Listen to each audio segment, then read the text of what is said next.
Hello everyone, welcome to DC teachers academy. आज हम इस वीडियो में बात करेंगे देशांतर के बारे में। इससे पहले का जो वीडियो था उसमें हमने बात की थी अक्षांश के बारे में। अक्षांश और देशांतर के भाग दो हम बनाएंगे। भाग एक मैं बना चुका हूँ। उसमें सिर्फ और सिर्फ मैंने बताया है आपको पृथ्वी की गतियाँ कैसे होती हैं, अक्षांश क्या होता है, कर्क रेखा कहाँ होती है, मकर रेखा का कितना अक्षांश होता है। तो ये छोटी मोटी चीज़ें जो आपके एग्ज़ाम में पूछी जाती हैं उन सभी के बारे में हमने डिस्कस कर लिया है पार्ट फर्स्ट में। पार्ट सेकंड जो है हमारा वो देशांतर का पार्ट है। इससे भी कई सारे इंपॉर्टेंट प्रश्न बनते हैं।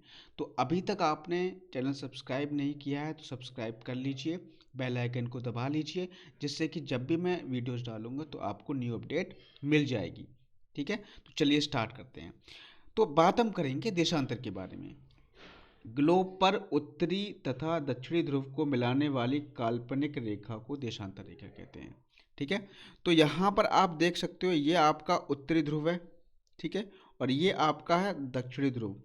तो इनको जो मिलाने वाली रेखा होती है, अगर उत्तरी ध्रुव से दक्षिणी ध्रुव को मिलाएंगे तो जो रेखा आपको मिलेगी वो आपकी कहलाएगी देशांतर रेखा।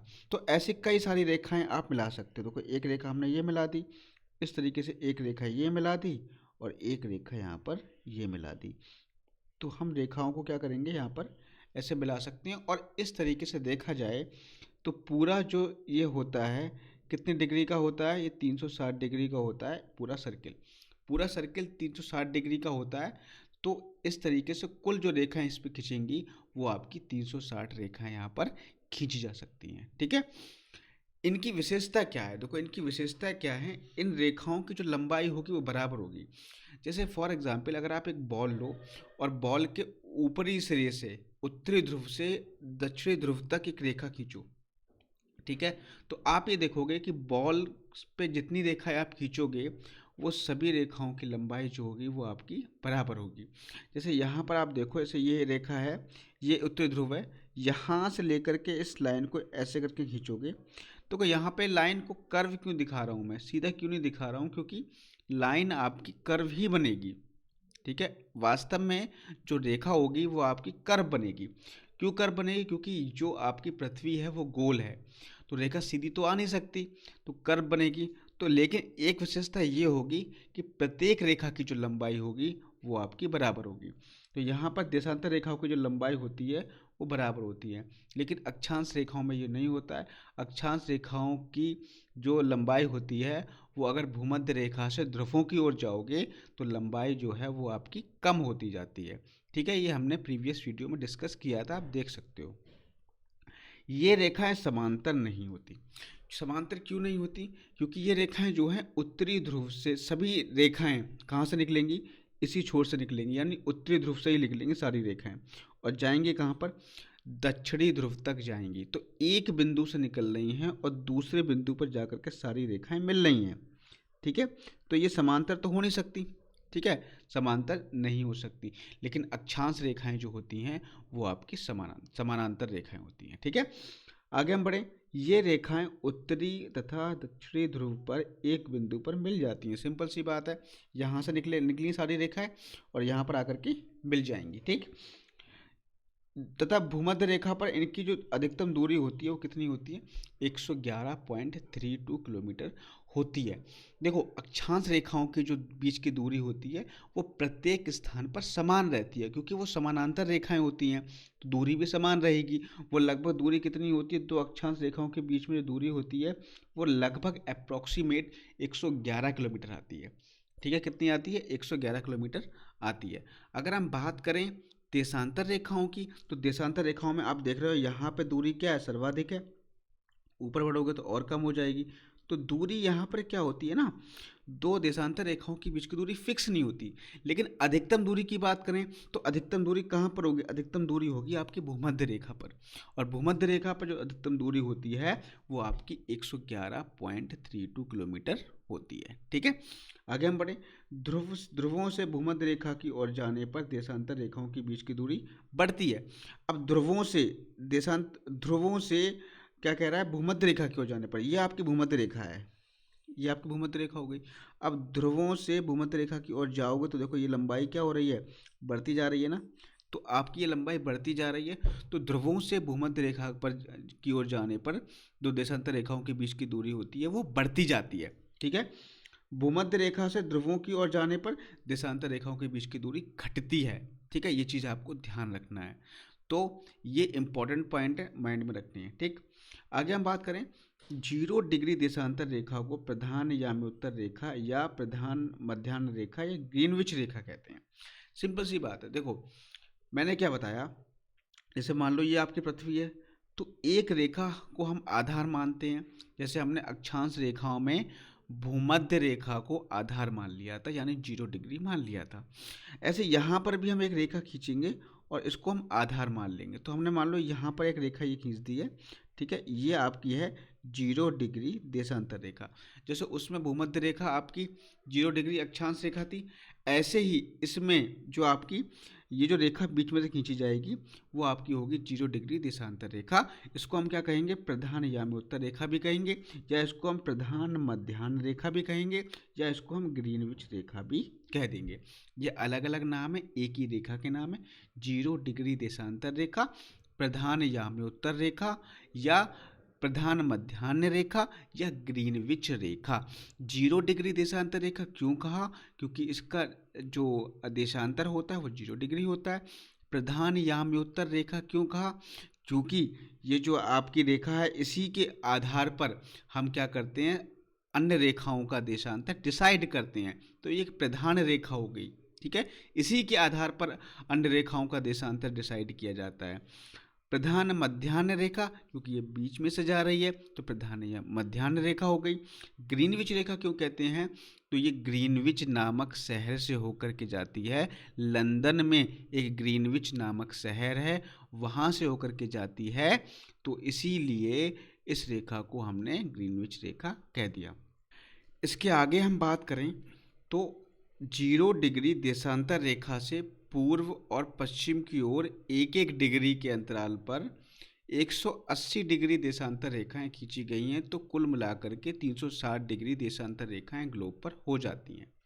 कैसे होती हैं हम बात करेंगे। देखिए फॉर एग्जाम्पल मान के चलिए, जैसे यहाँ पर ये आपकी पृथ्वी हो गई,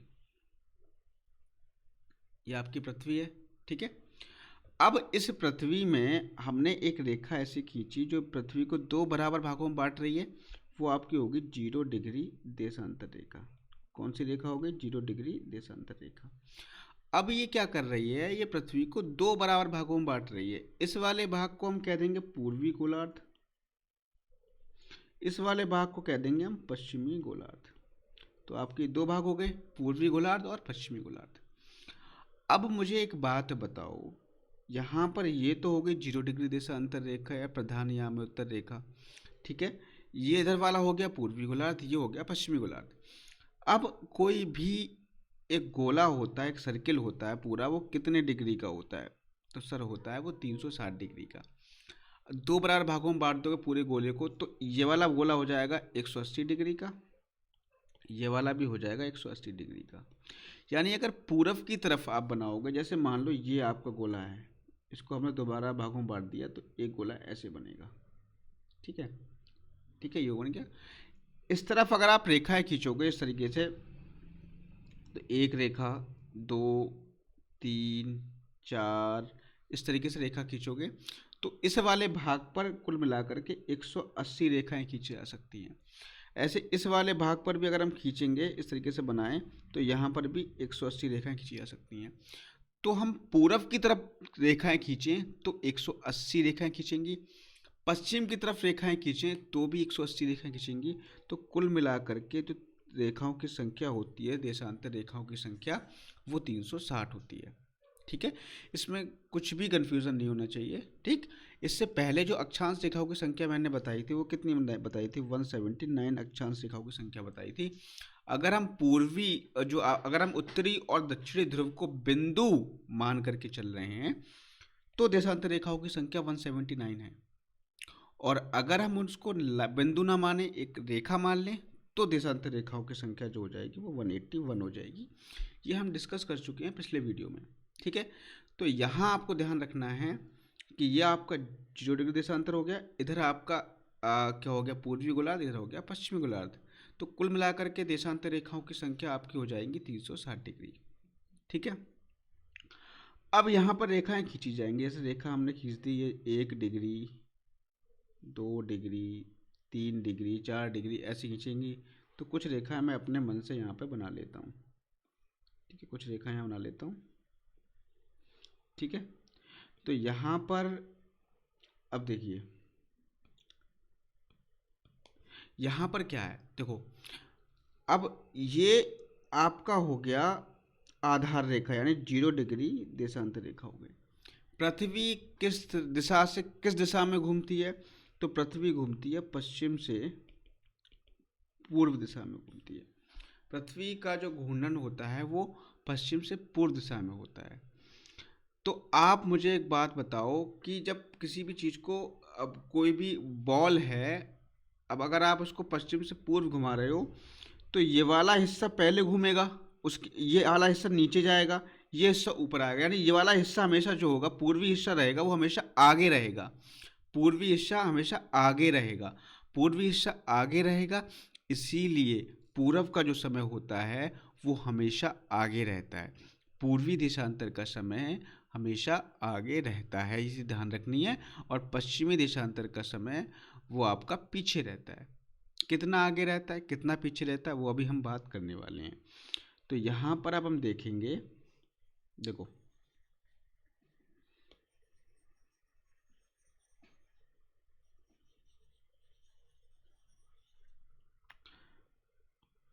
यहाँ पे देखो, पृथ्वी जो है 360 डिग्री यानी पूरा घूमने में कितना समय लेती है, तो वो लेती है आपका 24 घंटे। 360 डिग्री घूमने में 24 घंटे लेती है।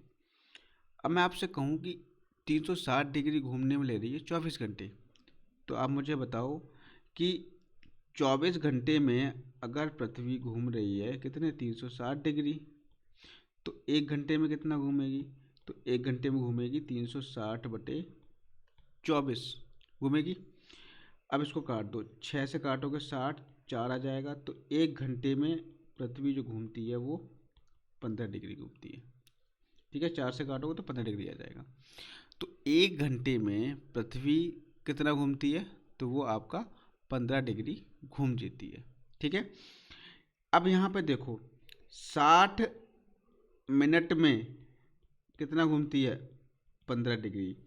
यानी 15 डिग्री घूमने में लेती है 60 मिनट। तो 1 डिग्री घूमने में कितना लेगी, 60/15 यानी 4 मिनट। तो यही आपको ध्यान रखना है कि पृथ्वी 1 डिग्री घूमने में लेती है, पृथ्वी 1 डिग्री घूमने में लेती है कितने, 4 मिनट। कितना लेती है, 4 मिनट लेती है। ठीक है, 1 डिग्री घूमने में ले रही है 4 मिनट। इतनी बात ये आपको ध्यान रखना है। अब इसी से सारी कैलकुलेशंस होंगी। ठीक है, अब यहाँ पर जैसे मान के चलिए ये आपकी 0 डिग्री देशांतर रेखा है। यहाँ पे मान लो समय हो रहा है 12 PM हो रहा है, यानी दोपहर के 12 बज रहे हैं। ठीक है, यहाँ पर कोई व्यक्ति खड़ा है इस वाली रेखा पे, ये मान लो ये है 1 डिग्री देशांतर रेखा। तो यहाँ पर उस व्यक्ति की घड़ी में कितना समय हो रहा होगा, तो मैंने बताया है कि जैसे मान लो ये आपका 0 डिग्री है, ये 1 डिग्री है, तो ये बताओ कितना देशांतर का अंतर आ रहा है, तो आप कहोगे सर 1 डिग्री देशांतर का अंतर आ रहा है। तो 1 डिग्री देशांतर में कितना समय का अंतर आ जाएगा, 4 मिनट का अंतर आ जाएगा। तो यहाँ पे जो समय हो रहा होगा 12:04 हो रहा होगा, 12:04 हो रहा होगा। ठीक है, ये यहाँ पर 12:04 हमने 4 मिनट इसमें जोड़े क्यों, क्योंकि ये आपका था पूर्वी गोलार्ध में, पूर्वी गोलार्ध में। और पूर्वी गोलार्ध का समय जो रहता है हमेशा आगे रहता है। अगर यहाँ 12 बज रहे हैं तो यहाँ पे अगर ये 1 डिग्री पे है तो 4 मिनट आगे होगा, तो यहाँ बचेंगे 12:04। जैसे मान लीजिए यहाँ पे इसका देशांतर मान लो 30 डिग्री देशांतर पे, 30 डिग्री पूर्वी देशांतर पे है। तो यहाँ पे अगर 12 बज रहे हैं तो यहाँ पर कितना समय हो रहा होगा, 30 डिग्री पूर्वी देशांतर पर कितना समय हो रहा होगा। तो आप देख सकते हो कि 1 डिग्री में है 4 मिनट, 30 डिग्री में निकल के आएंगे 120 मिनट। इसका मतलब यह है कि 2 घंटा, यानी यहाँ पे जो समय होगा वो देशांतर 0 डिग्री देशांतर रेखा से 2 घंटे आगे होगा। यानी यहाँ अगर 12 बज रहे हैं तो यहाँ बजेंगे आपके 2, दोपहर के 2 बजेंगे। इसकी अभी मैं आपको निकाल के दिखाऊंगा कि भारत का जो समय है वो ग्रीनविच मीन टाइम से, यानी ग्रीनविच मीन रेखा से कितना आगे है, कितना घंटे आगे है। तो 5.5 घंटे आगे आता है ना, वो ऐसे ही आता है, मैं आपको बताऊंगा। तो इतनी बात आपको क्लियर हो गई। मतलब ये है कि अगर हम पूर्वी गोलार्ध में हैं तो वहाँ पर जो समय होगा वो ग्रीनविच मीन समय से आगे होगा। अगर हम पश्चिमी गोलार्ध में हैं तो वहाँ पर जो समय होगा वो ग्रीनविच मीन टाइम से पीछे होगा। जैसे मान लो यहाँ पर मैंने लिखा 30 डिग्री पश्चिमी गोलार्ध में कोई स्थिति आपको मैंने बता दी। मैंने आपसे कहा कि यहाँ पे समय बताइए, तो आप देखोगे ये पश्चिमी गोलार्ध है या पूर्वी गोलार्ध है, तो आप कहोगे सर पश्चिमी गोलार्ध है। पश्चिमी गोलार्ध में जो समय होता है वो पीछे होता है। यानी आप ये देखो कि यहाँ पे समय कितना हो रहा है, तो यहाँ पे समय 12 बज रहा है। अब यहाँ से 30 डिग्री पीछे जाओगे, यानी 30 डिग्री का मतलब यह है कि आप 2 घंटे पीछे जाओगे।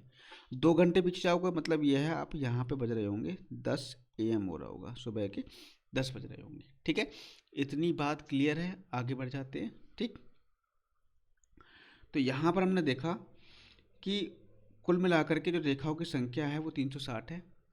0 डिग्री देशांतर रेखा 180 डिग्री देशांतर रेखा एक दूसरे के विपरीत हैं। अब स्थिति तो यहाँ पे यही चीज़ आती है कि एक 0 डिग्री देशांतर रेखा आपने सामने यहाँ पे खींच दी, मान लो यहाँ पे एक रेखा खींच दी, ठीक है। अब इसके विपरीत भी तो एक रेखा होगी, क्योंकि ये पृथ्वी गोल है। जब सामने एक रेखा है तो उसके विपरीत भी एक रेखा होगी। तो 0 डिग्री देशांतर रेखा के विपरीत एक रेखा होती है जिसको हम कहते हैं 180 डिग्री देशांतर रेखा, और इसी को हम आगे कहेंगे अंतरराष्ट्रीय तिथि रेखा के नाम से इसको जानेंगे। ठीक है, बढ़ते हैं आगे। तो प्रधान मध्याह्न की रेखा की बाईं ओर की रेखा है पश्चिमी देशांतर, यानी जो ये जो रेखा है इसके बाईं ओर की रेखाएं, ये वाली जो रेखाएं होती हैं इन्हें कहते हैं हम पश्चिमी देशांतर, और दाहिनी ओर की रेखाओं को हम कहते हैं पूर्वी देशांतर, या इसको हम पश्चिमी गोलार्ध या पूर्वी गोलार्ध भी कह सकते हैं। ठीक है, आगे हम बढ़ते हैं। आगे देखो, ग्रीनविच से पूर्व के स्थानों का समय ग्रीनविच समय से आगे होता है, मैं बता चुका हूँ।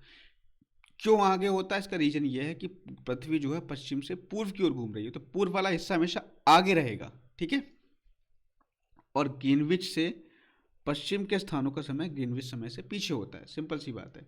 ठीक है, ये मैं आपको बता भी चुका हूँ। ठीक, पृथ्वी 24 घंटे में 360 डिग्री घूमती है। 24 घंटे में 360 डिग्री घूमती है, तो 1 घंटे में घूमेगी 15 डिग्री, सिंपल सी बात। 15 डिग्री घूमने में लेगी 60 मिनट, तो 1 डिग्री घूमने में लेगी 4 मिनट। ये मैं पीछे बात कर चुका हूँ। यानी पूर्व की ओर 1 डिग्री जाने पर 4 मिनट समय बढ़ेगा, और पश्चिम की ओर 1 डिग्री जाने पर 4 मिनट समय कम होगा। अभी हमने डिस्कस किया था सारा। तो 1 डिग्री देशांतर की दूरी तय करने में पृथ्वी को 4 मिनट का समय लगता है। ठीक है, आगे बढ़ते हैं। अगले हम बात करें कि जो हमारी 0 डिग्री देशांतर रेखा है, या जिसको हम मध्य देशांतर रेखा कहते हैं, या इसको ग्रीनविच रेखा कहते हैं, वो किन किन देशों से होकर के गुजरती है। तो जो 0 डिग्री देशांतर रेखा है वो आपके निम्न देशों से वो गुजरती है। पहला है United Kingdom, France, Spain, Algeria, Mali, Ghana और टोगो। फिर है अंटार्कटिका, जो कि दक्षिणी ध्रुव का एक हिस्सा है। तो ये आपको ध्यान रखना है, आपके एग्जाम से के पॉइंट ऑफ व्यू से बहुत ही ज़्यादा इंपॉर्टेंट है। इनकी एक शॉर्ट ट्रिक भी है। तो शॉर्ट ट्रिक आपकी मैं जब एक अलग से वीडियो बनाऊंगा तो उसमें केवल शॉर्ट ट्रिक ही सभी वीडियोस की समझा दूंगा, कैसे याद आपको करना है। ठीक है, फिलहाल आप इनको मैप पर देख करके याद करें कि मैप जब आप ड्रॉ करेंगे तो उस इन सभी कंट्रीज़ को वहाँ पर लोकेट करें। ठीक है, आगे बढ़ते हैं। बात करें संक्रांति क्या होती है, सॉल्स्टिस क्या होती है। सूर्य के उत्तरायण और दक्षिणायन की सीमा को संक्रांति कहते हैं। सूर्य क्या होता है, कभी कभी उत्तर की तरफ अपनी किरणें पृथ्वी पर डालता है, तो कभी उसकी किरणें दक्षिण की तरफ ज़्यादा पड़ती हैं, तो इस स्थिति को संक्रांति कहते हैं। कर्क संक्रांति मतलब कैंसर सॉल्स्टिस कब होता है, 21 जून को सूर्य कर्क रेखा पर लंबवत चमकता है, तो इसे कर्क संक्रांति कहते हैं। और इस दिन उत्तरी गोलार्ध में सबसे बड़ा दिन होता है, 21 जून। ठीक है, मकर संक्रांति क्या होता है, 22 दिसंबर को सूर्य मकर रेखा पर लंबवत होता है, इसलिए इसे मकर संक्रांति कहते हैं। इस दिन दक्षिणी गोलार्ध में सबसे बड़ा दिन होता है। तो सूर्य कभी आपका उत्तर की तरफ अधिक चमकेगा तो कभी दक्षिण की तरफ आ जाएगा, तो इस स्थिति को हम संक्रांति कहते हैं। और जब उत्तर में सर्वाधिक चमक रहा है, यानी उत्तर में उसकी किरणें लंबवत पड़ रही हैं, यानी उत्तर में आपकी कर्क रेखा पर लंबवत पड़ रही हैं, तो कर्क रेखा पर लंबवत पड़ रही हैं तो उसको हम कह देते हैं कर्क संक्रांति। कब होती है, 21 जून को होती है। ऐसे अगर मकर रेखा पे लंबवत पड़ रही हैं तो उसको हम कह देते हैं मकर संक्रांति। मकर संक्रांति मतलब मकर रेखा कहाँ पर है, आपकी दक्षिणी गोलार्ध में होती है। ठीक है, तो ये चीज़ हो गई आपकी। इसके बाद आपका आता है विषुव यानी इक्विनॉक्स। तो देखो भाई, एक बात मुझे बताओ, यहाँ पर हम एक चीज़ देख लेते हैं। जैसे फॉर एग्जाम्पल, अब हम एक एग्जाम्पल लेकर के समझ रहे हैं। जैसे मान लीजिए ये आपका सन है, ठीक है, ये आपका सन हो गया, ठीक, और यहाँ पर आपकी ये हो गई पृथ्वी, यहाँ पर आपकी हो गई ये पृथ्वी। हालांकि सन बड़ा होता है, ठीक है, पृथ्वी छोटी होती है, लेकिन मैं समझाने के लिए आपको बता रहा हूँ, ठीक। तो ये आपकी हो गई भूमध्य रेखा, ठीक है, और ये आपकी हो गई कर्क रेखा, और आपकी ये हो गई आपकी मकर रेखा। ये आपकी कर्क रेखा है, ये आपकी हो जाएगी मकर रेखा, ठीक है, ये आपकी हो गई भूमध्य रेखा, ये आपकी है भूमध्य रेखा, ठीक। अब होगा क्या, देखो यहाँ पर जो सूर्य होगा, अभी यहाँ पर कहाँ पे है, अभी ये आपका भूमध्य रेखा पे, ये क्या करेगा, ऊपर की तरफ जाएगा, कर्क रेखा पर लंबा चमकेगा, ठीक है, कर्क रेखा पर लंबा चमकेगा, ठीक। फिर ये नीचे की तरफ आएगा, भूमध्य रेखा पर लंबा चमकेगा, फिर ये मकर रेखा पर लंबा चमकेगा, ठीक है, फिर ये जाएगा भूमध्य रेखा पर लंबा चमकेगा, फिर कर्क रेखा पर, फिर आपका भूमध्य रेखा पर, फिर आपका मकर रेखा पर। इस तरीके से कर्क रेखा, भूमध्य रेखा, फिर मकर रेखा पर लंबा चमकेगा, फिर भूमध्य रेखा पर लंबा चमकेगा, फिर कर्क रेखा पर लंबा चमकेगा। तो इस तरीके से उसकी जो गति होती, मतलब उसकी जो स्थिति होगी वो परिवर्तित होती रहेगी। तो जब कर्क रेखा पर लंबा चमक रहा है यानी 21 जून को, तो उसे हम कहेंगे कर्क संक्रांति। और उस दिन जो दिन होता है वो आपका उत्तरी गोलार्ध में सबसे बड़ा दिन होता है, ठीक है। ऐसे ही अगर बात करें मकर रेखा पर जब लंबा चमकेगा तो वो 22 दिसंबर को होगा।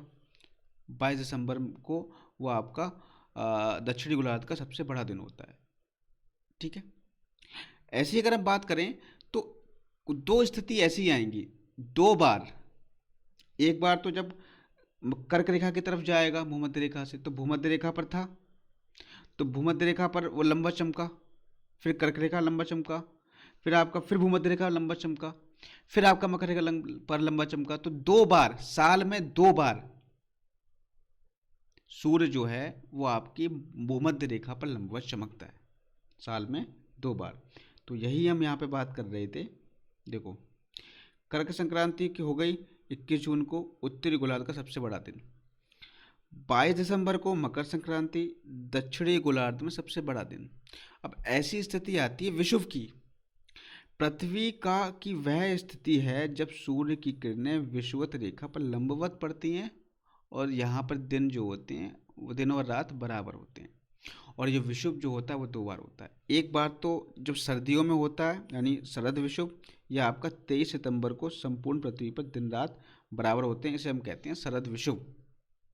और एक होता है वसंत विषुव जो मार्च में होता है, 21 मार्च को संपूर्ण पृथ्वी पर दिन व रात बराबर होते हैं, इसे हम कहते हैं वसंत विषुव। तो आइए समझते हैं फिगर के माध्यम से, फिगर में हम समझेंगे हम।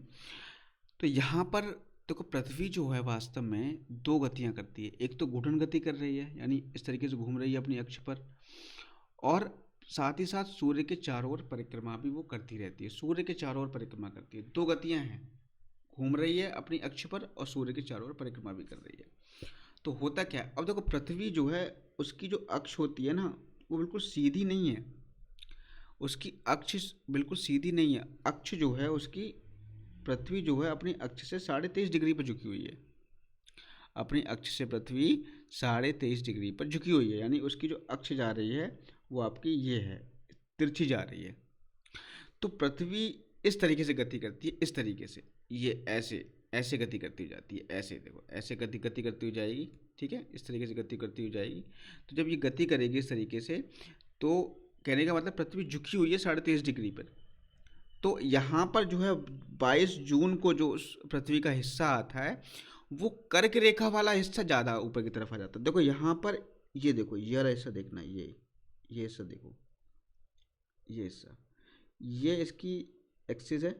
तो यहाँ पर आप देख रहे हो सबसे अधिकांश जो हिस्सा आ रहा है वो आपका कर्क रेखा वाला आ रहा है। तो कर्क रेखा पर सूर्य जो है लंबवत चमक रहा है, 22 जून को चमक रहा है। इसे हम कहेंगे आपकी जो है कर्क संक्रांति। क्या कहेंगे? कर्क संक्रांति इसको कह देंगे। अब ऐसे ही जस्ट यहाँ पे आ जाओ, यहाँ पर देखो, यहाँ पर ये इसकी एक्सेस हो गई। तो यहाँ पर देख रहे हो ये वाला जो हिस्सा है इसका, ये वाला हिस्सा, ये ज़्यादा चमक रहा है। तो ये कब होता है आपका? 22 दिसंबर को। यहाँ पे सूर्य की किरणें जो हैं आपकी लंबवत पड़ रही हैं, देखो यहाँ पर देखो कर्क रेखा लंबवत पड़ रही हैं, सीधे खींचोगे तो इसे हम कहेंगे आपकी मकर संक्रांति या विंटर सॉल्स्टिस। ये कब होता है? 22 दिसंबर को होता है। 22 जून या 21 जून कह सकते हैं। 21 जून को क्या होता है? आपका उत्तरी गोलार्ध का सबसे बड़ा दिन होता है, और 22 दिसंबर को दक्षिणी गोलार्ध का सबसे बड़ा दिन होता है, क्योंकि सूर्य जो है मकर रेखा पर लंबवत चमकता है, और मकर रेखा जो होती है वो दक्षिणी गोलार्ध में होती है। ठीक है, अब हम बात कर लें 23 सितंबर और आपके 21 मार्च को। तो आप ये देखोगे कि भाई 23 सितंबर और 21 मार्च को सूर्य जो है यहाँ पे आप देखोगे तो ये आपकी होगी भूमध्य रेखा। भूमध्य रेखा पर लंबवत चमकेगा। जब भूमध्य रेखा पर लंबवत चमकेगा तो यहाँ पर क्या होंगे? दिन और रात कैसे होंगे? बराबर होंगे। ठीक है, 2 बार लंबवत चमकता है। एक चमकता है आपका शरद ऋतु में, जिसको हम कहते हैं शरद विषुव, जो 23 सितंबर को होता है, और एक होता है वसंत विषुव, जो 21 मार्च को होता है। आगे बढ़ते हैं।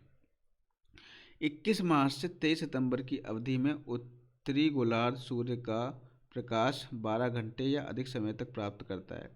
21 मार्च से 23 सितंबर के बीच में। तो यहाँ पर अगर हम देखें तो इस फिगर को अगर आप देख रहे हो, ठीक है, ये फिगर यहाँ पे देखिए।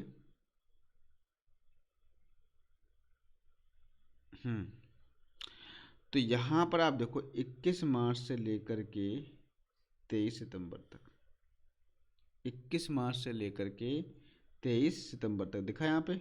ठीक है, तो 21 मार्च से लेकर के 23 सितंबर की अवधि में उत्तरी गोलार्ध सूर्य का प्रकाश 12 घंटे या अधिक समय तक प्राप्त करता है। तो ये जो स्थिति होती है, इस स्थिति में उत्तरी गोलार्ध को जो है प्रकाश जो है आपका कम से कम 12 घंटे तो मिलता ही है। अतः यहाँ दिन बड़े व रातें छोटी होती हैं। यानी 21 मार्च से लेकर के 23 सितंबर तक दिन बड़े व रातें छोटी होंगी। जैसे जैसे उत्तरी ध्रुव की ओर बढ़ते जाते हैं, दिन की अवधि भी बढ़ती जाती है। उत्तरी ध्रुव पर तो दिन की अवधि 6 महीने की होती है। जैसे जैसे उत्तरी ध्रुव की तरफ बढ़ेंगे तो वहाँ पर क्या होगा? दिन की अवधि बढ़ती जाएगी, और उत्तरी ध्रुव पर जो दिन होगा वो 6 माह का होगा। ठीक है, तो कहने का मतलब यह है, ये आपका 21 मार्च से 23 सितंबर तक के बीच का जो चक्र है, ये चक्र जो है यहाँ तक, यहाँ पर जो है उत्तरी गोलार्ध अधिक से अधिक चमकता है, और कम से कम 12 घंटे तो प्रकाश प्राप्त करता ही है। इसमें ये बात कही जा रही है। और जैसे ही हम ऊपर की तरफ बढ़ेंगे तो यहाँ पर हाँ, एक चीज़ और भी है। 21 मार्च से 23 सितंबर के बीच में दिन बड़े और रातें कैसी होती हैं? रातें आपकी छोटी होती हैं। ठीक है, और जैसे ही आप उत्तरी गोलार्ध की तरफ बढ़ोगे, उत्तरी ध्रुव की तरफ बढ़ोगे, तो यहाँ पर दिन जो है आपका 6 माह का होता है। ठीक है, ऐसे हम यहाँ बात करें 23 सितंबर से 21 मार्च तक सूर्य का प्रकाश दक्षिणी गोलार्ध में 12 घंटे, कब से कब तक? 23 सितंबर से 21 मार्च तक। तो आप थोड़ा अंदाज़ा भी लगा सकते हो कि 21 मार्च से 23 सितंबर तक आप देखो तो हमारे यहाँ पे गर्मी होती है, दिन बड़े होते हैं, रातें छोटी होती हैं। सिंपल सी अंदाज़ा लगा सकते हो। और 23 सितंबर से 21 मार्च तक जो सूर्य का जो प्रकाश होगा वो 12 घंटे या इससे अधिक दक्षिणी गोलार्ध पर चमकता है। क्योंकि आप देखते हो ना, अभी हमारे यहाँ पर ठंड क्यों पड़ रही है? सिंपल सी बात है कि हमारा सूर्य जो है उत्तरी गोलार्ध पर लंबवत नहीं चमक रहा है, और हमारा जो भारतवर्ष है वो कर्क रेखा के आसपास का क्षेत्र है, और कर्क रेखा उत्तरी गोलार्ध में है। कर्क रेखा पर जब सूर्य लंबवत चमकेगा तो वहाँ गर्मी पड़ेगी। वो आपका होता है 21 मार्च से 23 सितंबर के बीच में उत्तरी गोलार्ध पर सूर्य चमकता है। लेकिन 23 सितंबर से 21 मार्च के बीच में आपको पता है कि 23 सितंबर जैसे आती है तो धीरे धीरे सितंबर के बाद में सर्दियां पड़ना स्टार्ट हो जाती है हमारे भारत में, यानी उत्तरी गोलार्ध में। क्यों हो जाती है? क्योंकि सूर्य जो है वो दक्षिण गोलार्ध की तरफ खिसक जाता है, मकर रेखा की तरफ खिसक जाता है, और इसीलिए जो दक्षिणी गोलार्ध है उसमें 12 घंटे या अधिक समय तक प्रकाश प्राप्त होता है। ठीक है। जैसे जैसे दक्षिणी ध्रुवों की ओर बढ़ते हैं तो दिन की अवधि भी बढ़ती जाती है, और दक्षिणी ध्रुव पर इस कारण 6 महीने का दिन होता है। इस प्रकार उत्तरी ध्रुव व दक्षिणी ध्रुव दोनों पर ही 6 महीने का तक दिन व 6 महीने का रात होता है। जब उत्तरी ध्रुव पर 6 महीने का दिन होता है तो उस समय दक्षिणी ध्रुव पर 6 महीने की रात होती है, और जब दक्षिणी ध्रुव पर 6 महीने का दिन होता है तो उस समय उत्तरी ध्रुव पर 6 महीने की रात होती है। तो इस तरीके से चक्र चलता रहता है। ठीक है, समझ में आ गया होगा। पृथ्वी को अपने अक्ष पर झुकी होने के कारण दिन व रात छोटा बड़ा होता है। दिन व रात छोटे बड़े क्यों होते हैं? क्योंकि पृथ्वी जो है अपने अक्ष पर झुकी हुई है। अगर बिल्कुल ऐसी होती तो दिन व रात की जो आप एक्सिस जो होती पृथ्वी की बिल्कुल सीधी होती तो दिन और रात की जो आपके समय होता वो आपका बराबर होता। दिन और रात क्या होते? बराबर होती। ठीक है, आगे बढ़ते हैं। बात करेंगे अंतर्राष्ट्रीय तिथि रेखा की। पृथ्वी पर जब आप रेखाएं खींचते हो तो रेखाएं तो ये आपकी काल्पनिक रेखाएं हैं, तो आपने 0 डिग्री देशांतर रेखा खींची, फिर 1 डिग्री, 2 डिग्री, 3 डिग्री, 4 डिग्री, इस तरीके से 180 डिग्री अगर आप पूर्व की तरफ खींचते हुए जा रहे हो तो पूर्वी 180 डिग्री पूर्वी देशांतर रेखा आपकी जस्ट 0 डिग्री देशांतर रेखा के पीछे खींचेगी। ऐसे ही अगर आप पश्चिमी गोलार्ध में रेखा खींचते हुए जा रहे हो तो जो 180 डिग्री पश्चिमी देशांतर रेखा होगी वो आपकी भी 0 डिग्री देशांतर रेखा के पीछे खींचेगी। ठीक है। जैसे फॉर एग्जाम्पल मान को बता रहा हूँ, मैं आपको एक चीज़ समझा दे रहा हूँ यहाँ पे। जैसे मान लीजिए कि यहाँ पर आपकी दो चीज़ें हैं, ये हमने क्या किया, पृथ्वी को अलग अलग कर लिया। ठीक है, यहाँ पर अलग अलग कर लिया। अब यहाँ पे देखो, यहाँ से रेखा खींचोगे तो 0 डिग्री देशांतर रेखा 1 डिग्री, 2 डिग्री, 3 डिग्री, इस तरीके से खींचते जाओगे तो जस्ट इसके पीछे रेखा जो आएगी ये वाली, ये आपकी आएगी 180 डिग्री पूर्वी देशांतर रेखा। ऐसे यहाँ पे अगर पश्चिम की तरफ जाओगे तो ये आपकी है मान लो 0 डिग्री देशांतर रेखा है, तो 1 डिग्री, 2 डिग्री, 3 डिग्री, ऐसे ये वाली रेखा जो आएगी वो आएगी 180 डिग्री पश्चिमी देशांतर रेखा। इनको मिला दोगे तो 180 डिग्री पूर्वी देशांतर रेखा और 180 डिग्री पश्चिमी देशांतर रेखा एक ही होती है, और जिसे हम कहते हैं अंतर्राष्ट्रीय तिथि रेखा। क्या कहते हैं? अंतर्राष्ट्रीय तिथि रेखा। यानी 180 डिग्री पूर्वी देशांतर रेखा और 180 डिग्री पश्चिमी देशांतर रेखा एक ही होती है, जिसे हम कहते हैं अंतर्राष्ट्रीय तिथि रेखा। ठीक है, समझ में आया? अब बात यह आती है कि अंतर्राष्ट्रीय तिथि रेखा पर कितना समय का अंतर आ जाएगा। हमने बात की थी, हमने अभी इससे पहला जो अभी इसी वीडियो में हमने समझा था, पहले वाला डायग्राम पे हम जाते हैं, पहुँच यहाँ पर समझते हैं। देखिए यहाँ पर हमने मान लीजिए ये हमारी हो गई पृथ्वी। क्या हो गई हमारी? पृथ्वी हो गई। एक मिनट थोड़ा सही कर लें इसको। ये हमारी हो गई पृथ्वी। ठीक है, हालांकि गोल नहीं है, समझ लेना इसको। ठीक, अब यहाँ पर हमने ये आपकी हो गई 0 डिग्री देशांतर रेखा, ये हो गई आपकी 0 डिग्री देशांतर रेखा। ठीक है, ऐसे ही हमने खींची यहाँ पर 1 डिग्री, 2 डिग्री, इस तरीके से रेखा खींचते हुए गए और ये रेखाएं मिलेंगी आकर के, सारी रेखा यहाँ पे। ठीक है, ऐसे यहाँ पे रेखा खींचते हुए गए। ठीक है, अब मुझे एक बात बताओ कि यहाँ पर मान लो ये आपकी ये 0 डिग्री देशांतर रेखा है। यहाँ पर हमने समय मान लिया कि दोपहर के 12 बज रहे हैं। दोपहर के समय कितना हो रहा है यहाँ पे? 12 बज रहे हैं, 12 PM हो रहा है। ठीक है, अब 180 डिग्री पूर्वी देशांतर रेखा पर समय बताओ कितना होगा। तो आप कहोगे सर 1 डिग्री में जो है 4 मिनट का अंतर आता है, तो 180 डिग्री में अंतर कितने का आएगा? 720 मिनट का। और 24 घंटे का जो, सॉरी यहाँ पे 60 मिनट का 1 घंटा होता है, तो 180 डिग्री में कितने घंटे आ जाएंगे? 60 से भाग दे दो, तो आप क्या आ जाएंगे? 12 घंटे। कितने आ जाएंगे? 12 घंटे आ जाएंगे। 180 डिग्री पूर्वी देशांतर रेखा जो है वहाँ पर जो समय का गैप होगा वो कितने का गैप होगा, 12 घंटे का गैप होगा। मान लो यहाँ पर अगर 12 बज रहे हैं तो इसके पीछे भी 12 बजेंगे, लेकिन क्या बजेगा, 12 AM होगा। कितना होगा, 12 AM होगा। समझ में आ रहा है नहीं आ रहा है?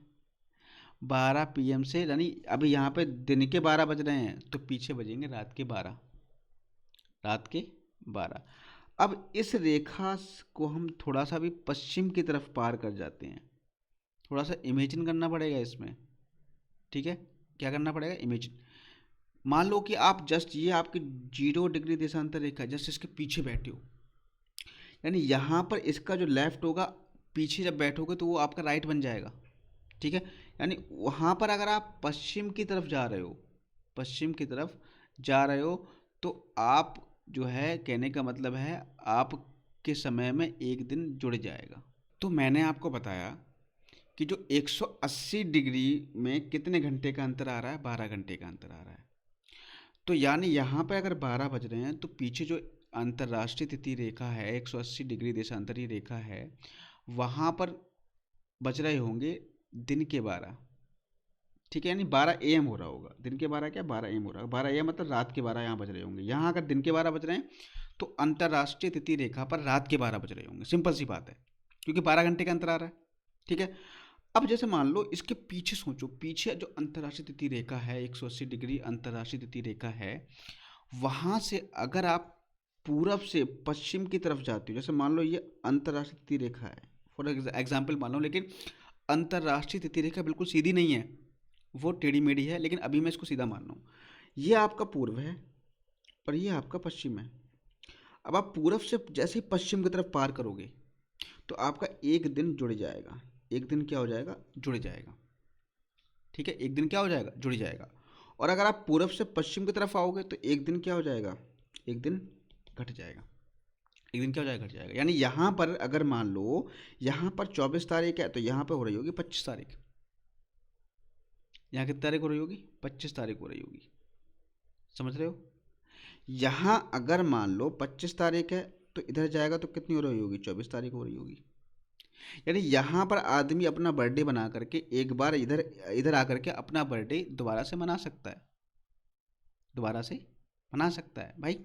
यहाँ 24 तारीख है, उसने अपना बर्थडे सेलिब्रेट कर लिया, यहाँ होगी 23 तारीख। यहाँ अगर 25 तारीख है तो इस तरफ होगी आपकी 24 तारीख। यानी 25 तारीख को अगर वो इधर आ गया, यानी आपका पूर्वी गोलार्ध में आ गया, तो यहाँ तो उसने एक बार बर्थडे सेलिब्रेट कर लिया है, तो यहाँ पे दोबारा से अपना बर्थडे सेलिब्रेट कर सकता है। समझ में आ रहा है? तो अंतर्राष्ट्रीय तिथि रेखा एक जादू की तरह है कि अभी आप यहाँ पर हो, आपने जस्ट अंतर्राष्ट्रीय तिथि रेखा पार कर ली तो एक दिन का अंतर आ जाएगा।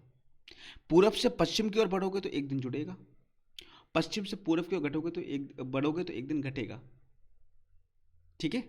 ये चीज़ आपको ध्यान रखनी है, ठीक? अब यहाँ पर एक चीज़ और समझ लो कि अंतर्राष्ट्रीय तिथि रेखा जो है वो किस तरीके की है, मैं आपको दिखा रहा हूँ।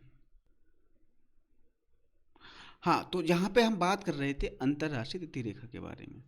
तो एक देशांतर का अंतर होने पर समय में 4 मिनट का अंतर होता है। और आपको पता है कि पृथ्वी पश्चिम से पूर्व की ओर घूमती है, इसलिए ग्रीनविच से पूर्व की ओर बढ़ने पर प्रत्येक देशांतर पर समय 4 मिनट आगे बढ़ता है। ये हम बात कर चुके हैं, कोई बड़ी बात नहीं है। पश्चिम की ओर जाने पर 4 मिनट घटता है, ठीक है? अब 180 डिग्री देशांतर रेखा को हमने कह दिया अंतर्राष्ट्रीय तिथि रेखा, हमने बात की थी, क्योंकि इस रेखा के दोनों ओर तिथियों में एक दिन का अंतर होता है, ये भी हमने बात की थी।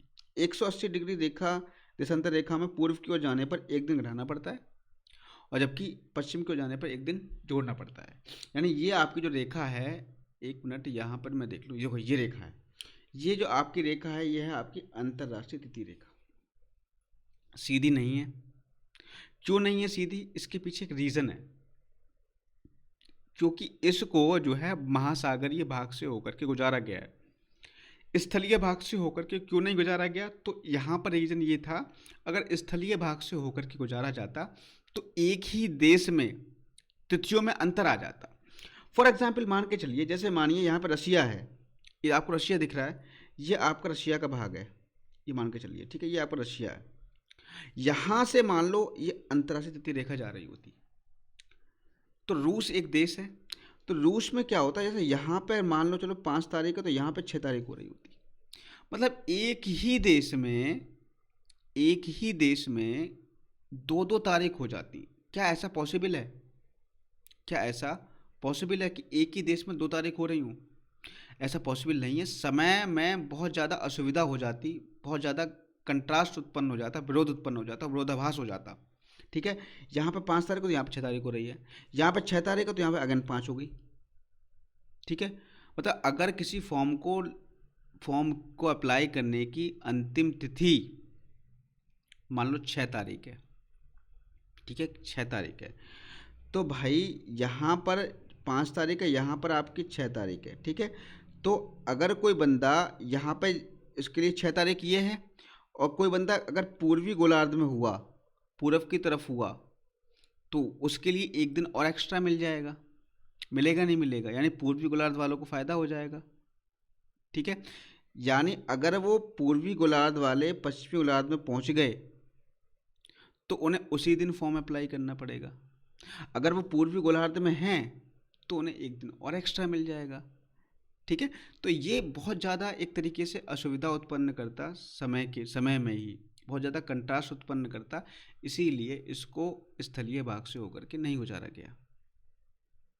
और इसीलिए ये रेखा आपकी कैसी है? टेढ़ी रेखा है, क्योंकि जब महासागरीय भाग से खींची जा रही थी, तो इस रेखा में देखा गया कि कई कई जगह पर इस रेखा में क्या है, आपके स्थलीय भाग आ गए बीच में, तो स्थलीय भागों पे ना जाए, इसलिए इसको जो है बीच में से काट करके यहाँ पर निकाला गया। तो ये 3 भागों पर, 3 जगह पर मुड़ी हुई है। एक तो यहाँ मुड़ी हुई है, एक यहाँ मुड़ी गई है, और एक यहाँ मुड़ी हुई है। 3 जगह पर ये मुड़ी हुई है, ठीक है। चलिए बात कर लें थोड़ी थोड़ी इसके बारे में। यहाँ देखोगे अंतर्राष्ट्रीय तृतीय रेखा बिल्कुल सीधी नहीं है। कुछ देशों के दिन और समय समान रखने के लिए इसे 4 बार मोड़ा गया है, 4 बार मोड़ा गया है। अंतर्राष्ट्रीय तृतीय रेखा को प्रशांत महासागर से होकर के खींचा गया है, और सबसे नज़दीक जो है यहाँ पर बेरिंग स्ट्रेट है। तो यहाँ पर आप देख सकते हो, ये आपकी यहाँ पर आपकी बेरिंग स्ट्रेट पड़ेगी, ये आपकी पड़ती है रूस और अलास्का के बीच में एक बेरिंग जल संधि पड़ती है, तो सबसे पास में जो है बेरिंग स्ट्रेट है। अंतर्राष्ट्रीय तृतीय रेखा आर्कटिक सागर, चुक्की सागर, बेरिंग स्ट्रेट, प्रशांत महासागर से होकर के गुजरती है। ये बात आपको ध्यान रखनी है। आगे हम बढ़े, अब हम बात करेंगे मानक समय के बारे में, ठीक है। मानक समय के बारे में बात करेंगे। मानक समय क्या होता है? तो मानक समय जो है, ये आपके हर एक देश का एक अपना अपना मानक समय है। हम बात करें भारत के संदर्भ में, तो भारत के संदर्भ में 82.5 डिग्री पूर्वी देशांतर रेखा को मानक समय की देशांतर रेखा माना गया है, ठीक है, 82.5 डिग्री। आपको ये पता है कि जो अपना भारत है, भारत जो आपका उत्तरी गोलार्ध और पूर्वी गोलार्ध में पड़ता है, ठीक है। उत्तरी हम कह सकते हैं गोलार्ध, क्यों? क्योंकि देखो यहाँ पर अगर ये आपकी पृथ्वी है, यह आपकी भूमध्य रेखा है, यह आपकी 0 डिग्री देशांतर रेखा है, तो भारत जो है कहाँ, कहीं पर यहाँ पड़ता है आपका, ठीक है। ये पड़ता है आपका भारत, ये आपका भारत पड़ेगा। तो भारत की जो स्थिति है वो आपकी कहाँ पर है? वो आपकी उत्तरी गोलार्ध और पूर्वी गोलार्ध में है, ठीक है। और जो मानक समय रेखा है, कोशिश ये की जाती है कि उसको बिल्कुल बीच में से होकर के गुजारा जाए। तो रेखा जो है वो यहाँ से होकर के गुजारी गई है, भारत के बीचों बीच से रेखा गुजारी गई है, ठीक है। अब ये है आपकी 0 डिग्री देशांतर रेखा। अब ये किस तरफ हम बढ़ रहे हैं? हम बढ़ रहे हैं पूर्व की तरफ। तो ऑब्वियस सी बात है कि भारत का जो समय होगा वो लंदन के समय से आगे ही होगा, ग्रीनविच के समय से आगे ही होगा, क्योंकि पूर्वी गोलार्ध में पड़ रहा है। सिंपल सी बात है, हम बात कर चुके हैं ये। तो 0 डिग्री ये हो गया, ये हो जाएगा आपका 1 डिग्री, फिर 2 डिग्री, 3 डिग्री, 4 डिग्री, 5 डिग्री, ऐसी आगे बढ़ेंगे। तो भारत की जो मानक समय रेखा है, जो भारत के बीचों बीच से होकर के जाती है, वो आपकी है 82.5 डिग्री। 82.5 डिग्री पूर्वी देशांतर रेखा, यानी पूर्व में है, समय आगे होगा। अब कितना आगे होगा? तो हम निकाल लेंगे 82.5 डिग्री से। 1 डिग्री में होता है आपका 4 मिनट, बता चुका हूँ मैं। पहले निकाल लेते हैं 82 डिग्री में कितना होगा। तो 82 डिग्री में आ जाएगा 82 × 4, यानी 4 दूनी 8, 4 अट्ठे 32, 328 मिनट। और आपका भी आधा डिग्री और बचा है। 1 डिग्री में है 4 मिनट, आधा डिग्री में हो जाएगा 2 मिनट। तो आधा डिग्री का मतलब यहाँ पे 2 मिनट और जोड़ो तो कुल मिलाकर के आ जाएगा 330 मिनट। और 330 मिनट में कितने घंटे होंगे? तो 330 मिनट में होंगे 5 घंटे 30 मिनट। कितने होंगे? 5 घंटे 30 मिनट 330 मिनट में। ठीक है, निकालोगे अगर आप तो कहने का मतलब भारत का जो समय है वो आपका ग्रीनविच मीन समय से 5.5 घंटे आगे होता है। समझ में आया क्यों होता है? हमने निकाला अभी। ठीक है, तो भारत की मानक देशांतर रेखा 82.5 डिग्री पूर्वी देशांतर रेखा है। और ग्रीनविच समय जो है, जो भारत का जो समय है, मानक समय है, वो ग्रीनविच समय से 5.5 घंटे आगे है। अर्थात ग्रीनविच पर अगर 12 बजेंगे दोपहर के, तो भारत में शाम के 5:30 बजेंगे। इतनी बात क्लियर हो रही है? क्यों बजेंगे? क्योंकि भारत का जो समय है वो ग्रीनविच समय से 5.5 घंटे आगे है। क्लियर? आगे बढ़ते हैं।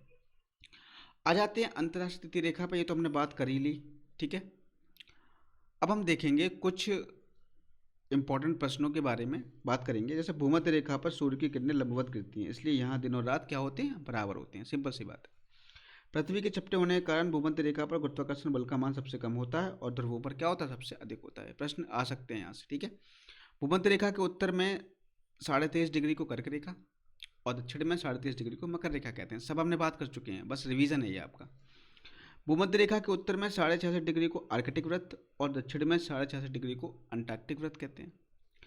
अक्ष क्या है? उत्तरी ध्रुव और दक्षिण ध्रुव को मिलाने वाली काल्पनिक रेखा को जिस पर पृथ्वी घूमा करती है उसको अक्ष कहते हैं।